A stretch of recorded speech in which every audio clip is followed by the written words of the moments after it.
हरे कृष्णा।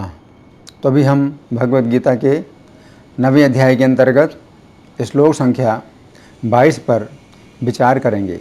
अनन्याश्चिन्तयन्तो मां ये जना पर्युपासते तेषां नित्याभियुक्तानां योगक्षेमं वहाम्यहम्। तो यहाँ पर भगवान कह रहे हैं अनन्याश्चिन्तयन्तो मां, जो लोग मेरा अनन्य भाव से चिंतन करते हैं, ये जना पर्युपासते, तो जो लोग मेरा अनन्य भाव से चिंतन करते हुए मेरी उपासना करते हैं, तेषां नित्य अभियुक्ता नाम, तो ऐसे नित्य अभियुक्तों के लिए, जो जुड़े हुए हैं, अभियुक्त हैं, नित्य अभियुक्तों के लिए योगक्षेमं वहाम्यहम्, मैं योगक्षेम वहन करता हूँ। तो योग का मतलब है आवश्यकताओं की पूर्ति और क्षेम का अर्थ है सुरक्षा। अब हम सुनेंगे प्रभुपाद तात्पर्य में क्या लिखते हैं। श्रील प्रभुपाद की जय। जो एक क्षण भी कृष्ण भावनामृत के बिना नहीं रह सकता, वह 24 घंटे कृष्ण का चिंतन करता है और श्रवण कीर्तन स्मरण पाद सेवन वंदन अर्चन दास्य शक्य भाव तथा आत्मनिवेदन के द्वारा भगवान के चरण कमलों की सेवा में रत रहता है। ऐसे कार्य शुभ होते हैं और आध्यात्मिक शक्ति से पूर्ण होते हैं, जिससे भक्त को आत्म साक्षात्कार होता है और उसकी यही एकमात्र कामना रहती है कि वह भगवान का सानिध्य प्राप्त करे। ऐसा भक्त निश्चित रूप से बिना किसी कठिनाई के भगवान के पास पहुंचता है। यह योग कहलाता है। ऐसा भक्त भगवत कृपा से इस संसार में पुनः नहीं आता। क्षेम का अर्थ है भगवान द्वारा कृपामय संरक्षण। भगवान योग द्वारा पूर्णतया कृष्ण भावना भावित होने में सहायक बनते हैं, और जब भक्त पूर्ण कृष्ण भावना भावित हो जाता है तो भगवान उसे दुखमय बद्ध जीवन में फिर से गिरने से उसकी रक्षा करते हैं। तो यहाँ प्रभुपाद का तात्पर्य समाप्त हुआ। अब हम सुनेंगे श्री भगवान ने कहा में कैसी व्याख्या हुई है। पिछले श्लोक में श्री कृष्ण ने कहा था कि जो लोग वेदों में कहे हुए कर्मकांड के प्रति समर्पित होते हैं, उन्हें स्वर्ग के भोग तो प्राप्त हो जाते हैं, परंतु फिर उनकी दुर्गति होती है, उन्हें स्वर्ग से गिरना पड़ता है। उस समय अर्जुन के मन में प्रश्न उठा कि ऐसी कौन सी विधि है जिसमें व्यक्ति समर्पित हो ताकि उसे अपनी आवश्यकताएं भी प्राप्त हो सकें तथा उसके साथ साथ उसकी सुरक्षा भी हो सके। अंतर्यामी होने के कारण श्री कृष्ण अर्जुन के प्रश्न को समझ गए, अतः उन्होंने इस श्लोक में बताया है कि यदि व्यक्ति श्री कृष्ण का अनन्य चिंतन करते हुए उनका भजन करता है तो श्री कृष्ण उसकी आवश्यकताएं इस प्रकार पूरी करते हैं कि वह पूर्णतः सुरक्षित रहता है। इस श्लोक में श्री कृष्ण की 2 अत्यंत महत्वपूर्ण शिक्षाएं हैं, जिनकी हम क्रम पूर्वक चर्चा करेंगे। तो पहली शिक्षा, श्लोक की प्रथम पंक्ति के शब्द हैं अनन्याः चिन्तयन्तः माम ये जनाः पर्युपासते, अर्थात जो लोग अनन्य भाव से मेरा चिंतन करते हुए मेरी उपासना करते हैं। इस श्लोक के तात्पर्य में श्रील प्रभुपाद लिखते हैं, जो एक क्षण भी कृष्ण भावनामृत के बिना नहीं रह सकता, वह 24 घंटे श्री कृष्ण का चिंतन करता है और श्रवण कीर्तन स्मरण पाद सेवन वंदन अर्चन दास्य शक्य भाव तथा आत्म निवेदन के द्वारा भगवान के चरण कमलों की सेवा में रत रहता है इति। तो यहाँ पर श्री कृष्ण कह रहे हैं कि कुछ ऐसे भक्त हैं जो श्री कृष्ण का अनन्य भाव से चिंतन करते हैं। अनन्य शब्द 2 शब्दों से मिलकर बना है, अन तथा अन्य। अन शब्द का अर्थ है नहीं तथा अन्य शब्द का अर्थ है दूसरा। इस प्रकार अनन्य शब्द का अर्थ हुआ दूसरा नहीं।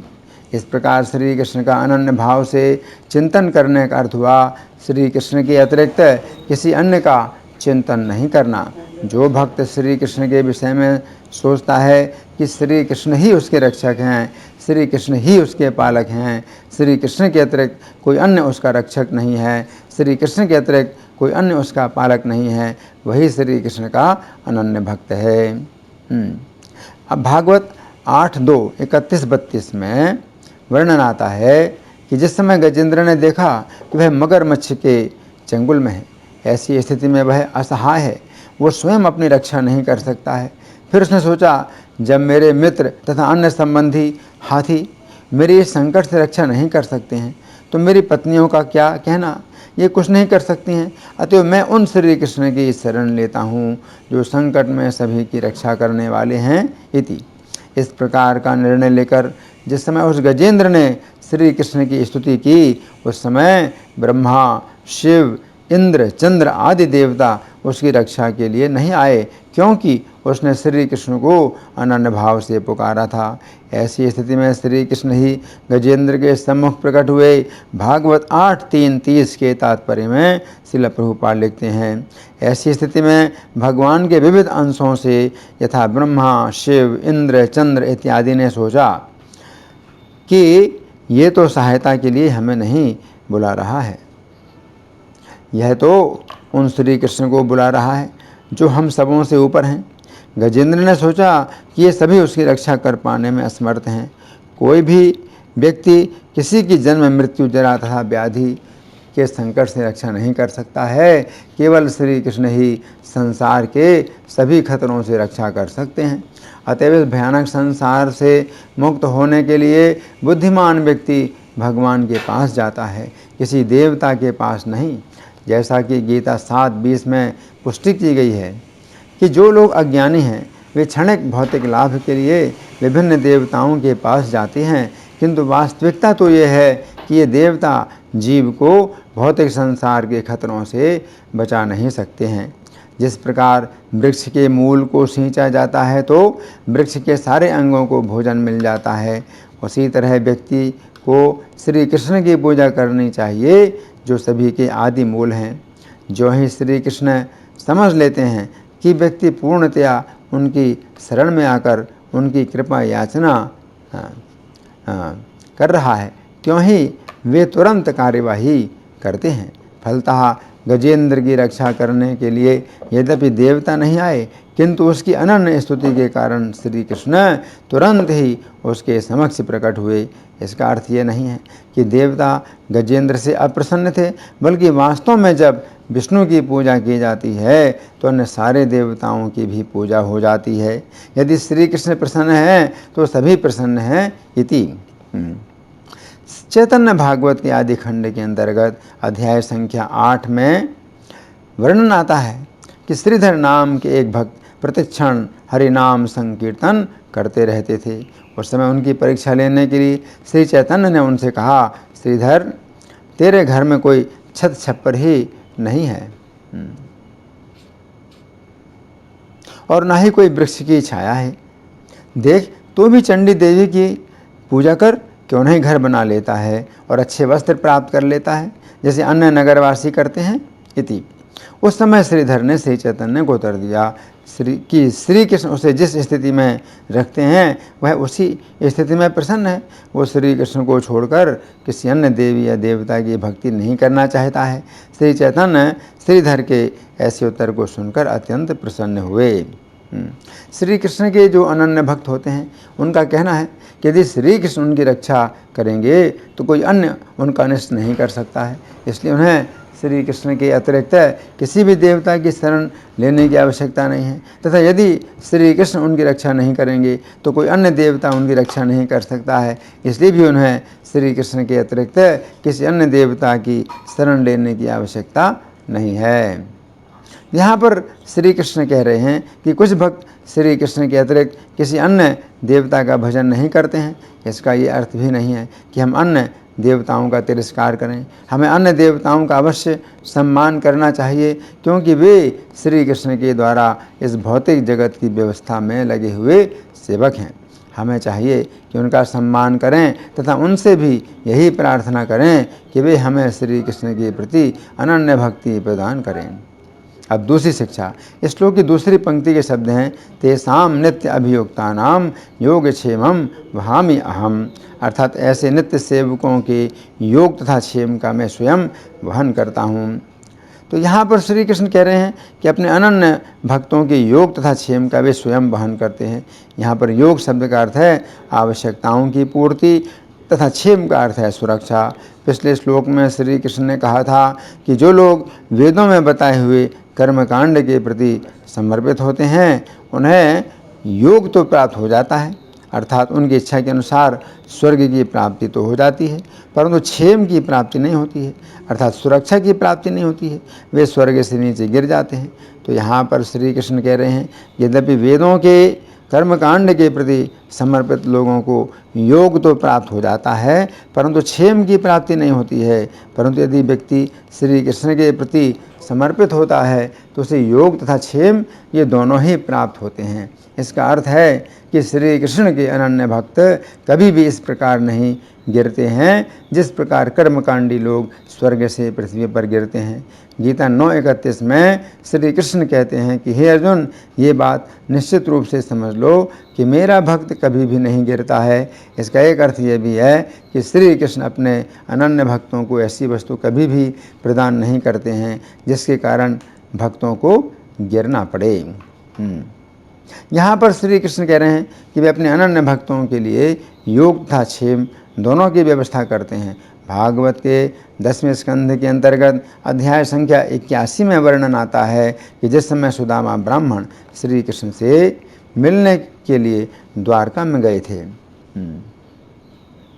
उस समय श्री कृष्ण ने सुदामा के हाथों में कोई भी धन नहीं दिया, परंतु जिस समय सुदामा अपने घर पर पहुँचे उस समय उन्होंने देखा कि श्री कृष्ण की कृपा से उन्हें अपार संपत्ति प्राप्त हुई है तथा उस संपत्ति की सुरक्षा के लिए बहुत से सैनिक तथा सेवक नियुक्त थे।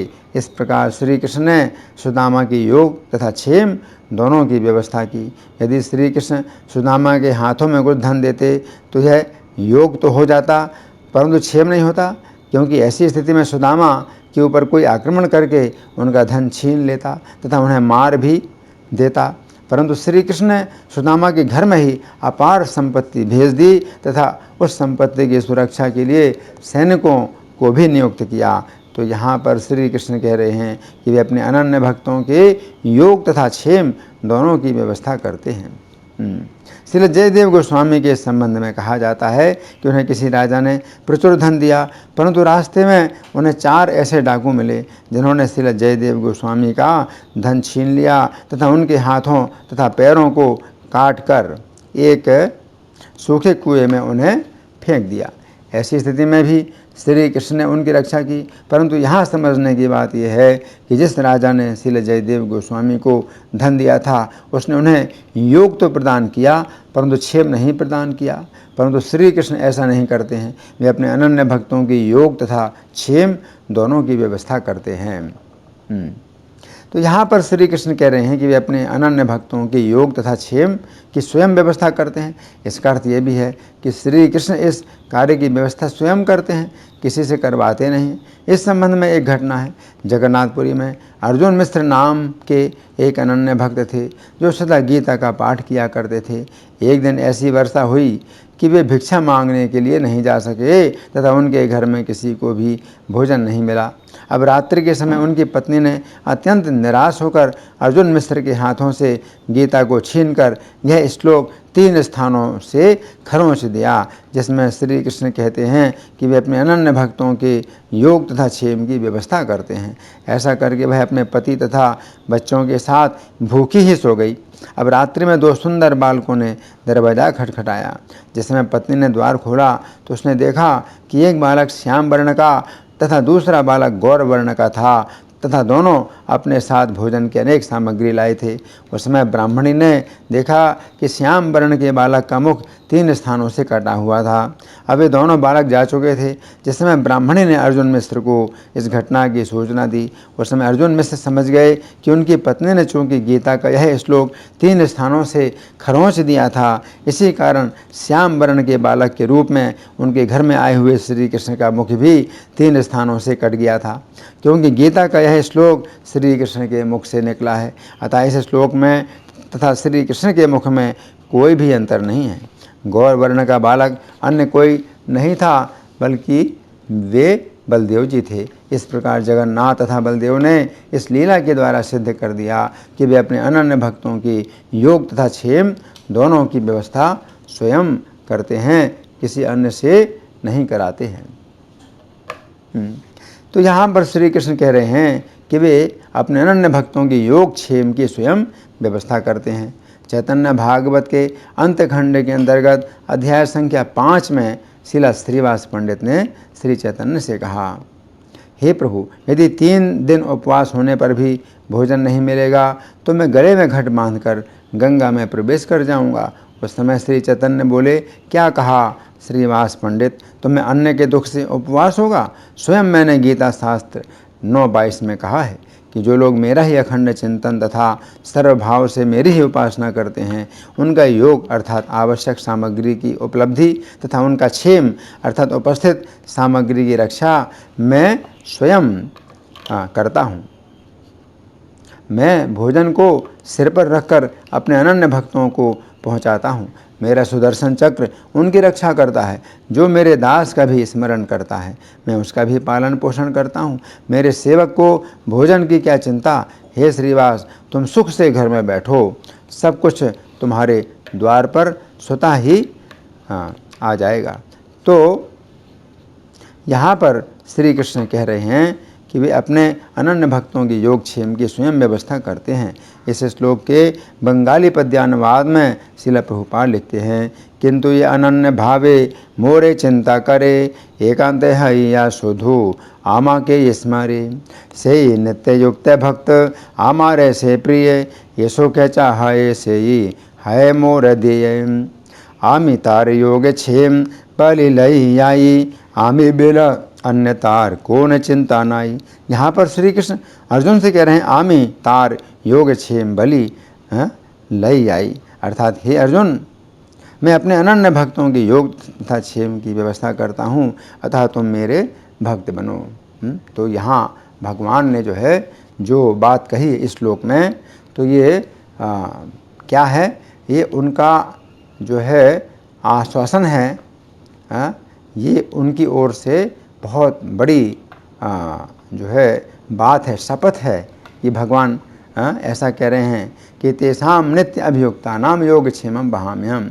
तो नित्य अभियुक्ता नाम का मतलब है कि नित्य जो आश्रित रहते हैं, तो श्री कृष्ण के आश्रित रहते हैं। अनन्यास चिंतयन्तु माम, और किसी अन्य के आश्रित नहीं रहते हैं। तो अगर वो श्री कृष्ण के पूरी तरह से जो है आश्रित रहते हैं, तो फिर क्या होगा कि श्री कृष्ण स्वयं योगक्षेम वहाम्यहम। तो यहाँ वहामी शब्द का जो भगवान ने प्रयोग किया है, तो वहामी का अर्थ क्या है? कि अपने ऊपर वाहन करना, जैसे वाहन होता है ना। तो वाहन किसे कहते हैं? जिसके ऊपर कोई व्यक्ति सवार होता है तो वाहन कहलाता है। तो भगवान का वाहन, जैसे भगवान के वाहन गरुड़ जी हैं तो गरुड़ जी भगवान को वाहन करते हैं।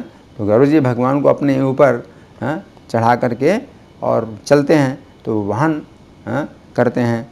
तो यहाँ पर वहामी का अर्थ इसी प्रकार से है कि भगवान स्वयं उनके योगक्षेम को वहन करते हैं, कराते नहीं हैं। जैसे कि गजेंद्र की जब भगवान ने रक्षा की, तो गजेंद्र ने जब भगवान को पुकारा तो भगवान स्वयं आए। तो भगवान स्वयं आए क्यों? क्योंकि उसने भगवान को पुकारा, इसलिए भगवान स्वयं आए। तो क्षेम यानी रक्षा, तो भगवान ने स्वयं वहन की। तो भगवान चाहते तो योग क्षेम जो है करा देते। तो कई जो है भगवान के पास उपाय हैं कि रक्षा जो है हो जाती, गजेंद्र की रक्षा हो जाती है, ऐसी कोई बात नहीं है। लेकिन नहीं, भगवान ने जो है स्वयं रक्षा की। द्रौपदी का जब अपमान हो रहा था, दुशासन भरी सभा में नग्न कर रहा था, तो उस समय भगवान अगर चाहते तो किसी दूसरे उपाय से भी रक्षा कर लेते, लेकिन नहीं, क्षेमम वहामी, स्वयं क्षेम किया। तो भगवान स्वयं द्रौपदी के वस्त्र बन गए। तो भगवान स्वयं द्रौपदी के वस्त्र बन गए, है ना। तो इससे क्या पता चलता है कि भगवान स्वयं जो है अपने भक्त की रक्षा करने के लिए स्वयं कार्य करते हैं।